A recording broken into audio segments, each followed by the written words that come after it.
Hello and welcome back to Digital Assets Daily. Good morning, good afternoon, or good evening, wherever you are in your corner of the world. This Ripple-backed firm is eyeing Indian market dominance. Ripple-backed MoneyGram aims for bigger share of the Indian remittances market. India boosts crypto usage, electronic wallets after war on cash. MoneyGram, the cross-border payment system backed by Ripple, will aim to become a leader in carrying remittances for the Indian market.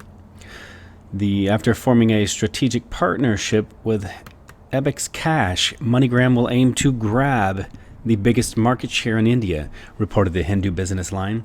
Cross-border payment systems help the Indian economy connect to worldwide services, and MoneyGram aims for a larger part of the market. But so far, MoneyGram has met problems spreading to the Indian market, commented Alex Holmes, chairman and CEO of MoneyGram. The partnership with Ebix Cash will solve the last-mile problem of money transfers.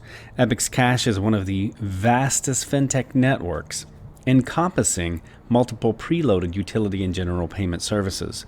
MoneyGram is one of the latest partners and thus connects India's payment ecosystem with Ripple Inc.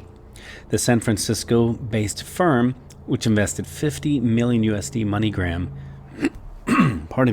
in the summer of 2019, continuing its expansion to link the space of cryptocurrencies with regular payment systems. MoneyGram is still in the experimental stages of using RippleNet's ecosystem and has announced plans to utilize on-demand liquidity system.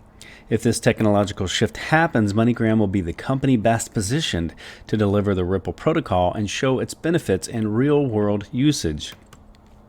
India boosts crypto usage electronic wallets after war on cash. For now, MoneyGram will capitalize on India's increased usage of electronic wallets and fintech payment solutions. India has also become one of the markets readily adopting digital asset solutions, but those are competing with local usage of cash as well as local payment systems.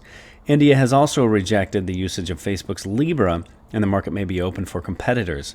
For now, Libra is not a threat, as the asset has not yet been issued, and Ripple's solution may be the first distributed solution to arrive on the market. Despite the stagnant XRP prices, Ripple continues to position itself as a fintech solution provider, potentially also launching its own IPO in the near future. But MoneyGram remains its flagship business as it grabs a large share of international remittances and capitalizes on the well-known brand. The price of XRP has stabilized around 22 cents USD on relatively small trading volumes of $1.6 billion USD in 24 hours. XRP has awaited the verdict on its status as either a form of security or another type of asset. The one mentioned has been commodity. This has kept investor interest relatively low, despite previous expectations XRP usage would pick up as Ripple takes a share of the global remittances market. Next article we have is Vodafone is the latest big company to quit Facebook, founded Libra Association. Into the article, the British telecom conglomerate Vodafone has been the 8th company to pull out of the Libra Association, the governing council for the Facebook-created global digital currency initiative, CoinDesk has learned. Give me one moment, I will zoom in for those of you who are requesting that for your mobile phone. Back into the article, the Vodafone and Libra both confirmed Tuesday the company is no longer part of the consortium. Vodafone will dedicate resources previously intended for Libra to its well-established and successful digital payment service, M-Pesa, which the company plans to expand beyond the 6 African nations currently served. The parting appears to be amicable, with Vodafone leaving specifically to focus on its own related service and not due to the regulatory concerns that apparently spooked other former members. Vodafone joins PayPal, MasterCard, Visa, Mercado Pago, eBay, Stripe, and Booking Holdings in withdrawing from the controversial stablecoin project. And it is the first company to exit after the association was formally organized in October of 2019. The payment companies likely left due to concerns about increased regulatory scrutiny, which several U.S. senators threatened. At least one, Visa, specifically mentioned regulatory expectations as a reason for not joining. In a statement, a Vodafone spokesperson said the company believes it most effectively bring affordable financial services to the world's poor by focusing on M-Pesa for the moment. We have said from the outset that Vodafone's desire is to make a genuine contribution to extending financial inclusion. The spokesperson said, we remain fully committed to that goal. And if you saw the World Economic Forum or the recent Davos 2020, inclusion was the word of the event. Dante Disparte, the head of policy and communication with the Libra Association, addressed Vodafone's decision in a statement. Although the makeup of the association members may change over time, the design of Libra's governance and technology ensures the Libra payment system will remain resilient, Disparte said. Libra intends to admit new members to the association in 2020, a person familiar with the situation said. The waitlist is currently north of 1,500 companies. A roughly two-thirds majority of existing members must agree to add any new participant. Facebook unveiled Libra in June 2019 after months of speculation around the project, while the social media giant remains a member of its governing council through its blockchain wallet subsidiary, Calibra. On paper, Libra is an independent entity. The Libra stablecoin is intended to serve as a global means of payment and would be backed by a basket of sovereign currencies, including the USD, the Euro, and the British Pound, amongst others. Libra's goal is to build a financial ecosystem that can plug in and empower billions of people, Disparte told CoinDesk in June. Marketing materials for Libra and Calibra said 1.7 billion individuals worldwide remain closed off from financial services. Libra is hoping to solve this issue by making it easier for individuals to transfer funds from person to person, P2P, a goal Vodafone shares.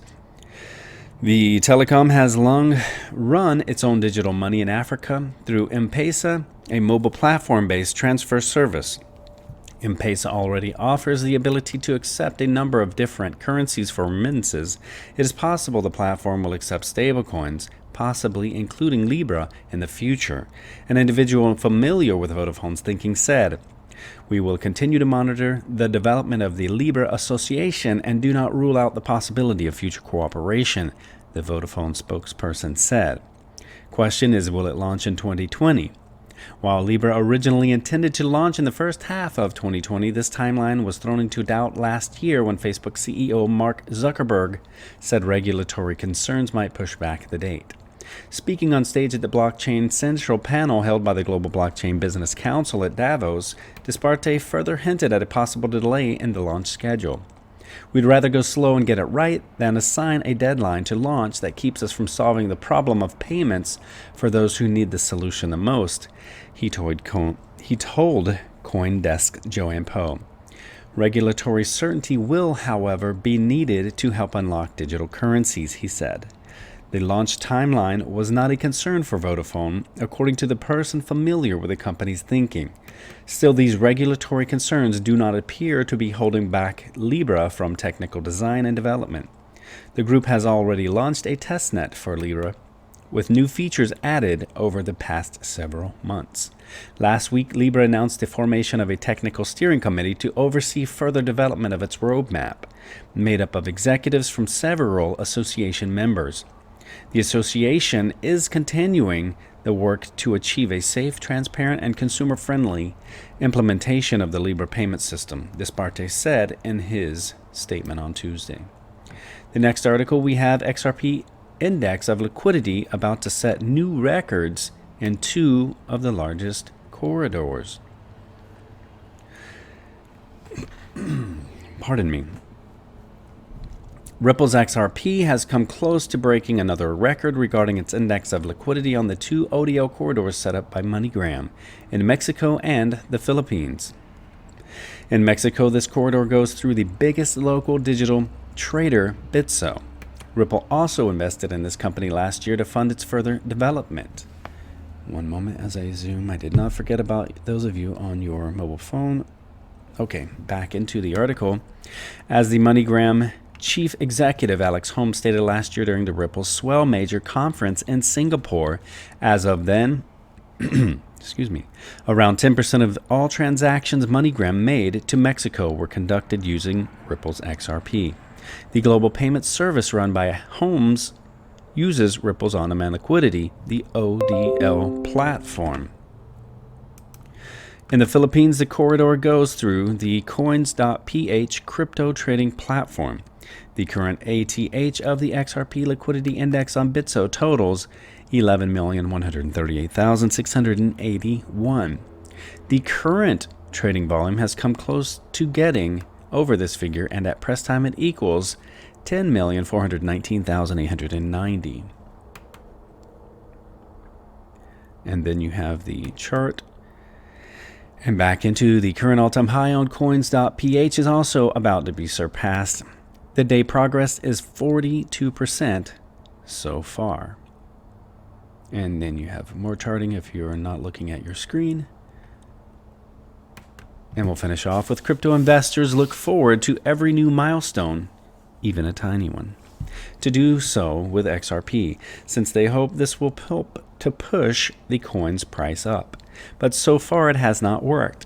The recent XRP price rise was brief, and the coin is trading flat in the 21-cent area again, as per the data from the coin market cap. Final article is mostly just a TA charting, as some of you actually find a lot of interest into that. I understand the TA charting, but I don't pretend to know it, and I can't get into it. No offense to those of you who do, and it's not intended by the statement, but I haven't seen any of the prejudged TA charting to be accurate, but I've noticed that over time in history, it's easy to comprehend the predictability after the fact. The statement on this is XRP finally to moon before May of 2020. And according to that, they're having it peak, let's see, around $127 basically a year from now. And then let's see, where are we at now? We're in January. They should have it, according to this TA.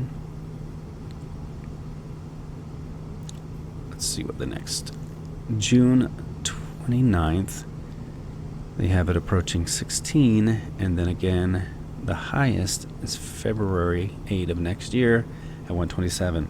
Either which way, that's very exciting if it is close or accurate for XRP investors. Alright guys, this is not financial advice, it is for entertainment purposes only. Please hit that like and subscribe and notification bell for staying up with our next available video. Till the next one.